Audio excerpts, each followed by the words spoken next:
Yuvraj Singh career 4 ఏళ్ల ముందుగానే ముగియటానికి ప్రధాన కారణం ధోనీ అని ఆయన తండ్రి యోగరాజ్ ఆరోపించిన సంగతి తెలిసిందే.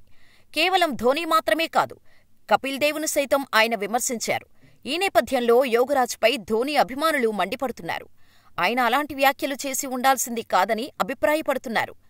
ఎందుకైనా మంచిది, సచిన్ టెండూల్కర్ తన కుమారుడు అర్జున్ టెండూల్కర్ను యువరాజ్కు దూరంగా ఉంచాలని విజ్ఞప్తి చేస్తున్నారు. గత ఐపీఎల్లో సచిన్, అర్జున్ కలిసి ఆడారు. ఐపీఎల్ ఆడిన తొలి తండ్రి కొడుకులుగా వారిద్దరూ చరిత్ర సృష్టించారు. ఈ సమయంలో అర్జున్ను అద్భుతమైన క్రికెటర్గా తీర్చిదిద్దేందుకు సచిన్ తన తండ్రితో సంప్రదింపులు జరిపారని, ఒకసారి కలిశారని యువరాజ్ సింగ్ ఓ ప్రైవేట్ ఛానల్ నిర్వహించిన ముఖాముఖిలో వెల్లడించారు.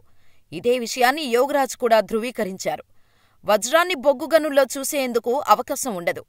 వజ్రం మెరవాలంటే ఖచ్చితంగా సరైన వ్యక్తి చేతిలోనే అది రూపుదిద్దుకోవాలి. అప్పుడే అది అద్భుతంగా మారుతుంది. విలువ తెలియని వారి చేతిలోకి వజ్రం వెళితే 2 ముక్కలవుతుందని యోగరాజ్ వ్యాఖ్యానించారు. దీంతో ధోనీ అభిమానులు ఆయనపై తీవ్రంగా మండిపడటం మొదలుపెట్టారు.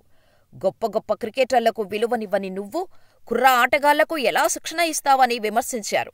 సచిన్ కుమారుడి కెరియర్ నాశనం చేయొద్దని యోగరాజ్ను ఉద్దేశించి వ్యాఖ్యలు చేస్తున్నారు.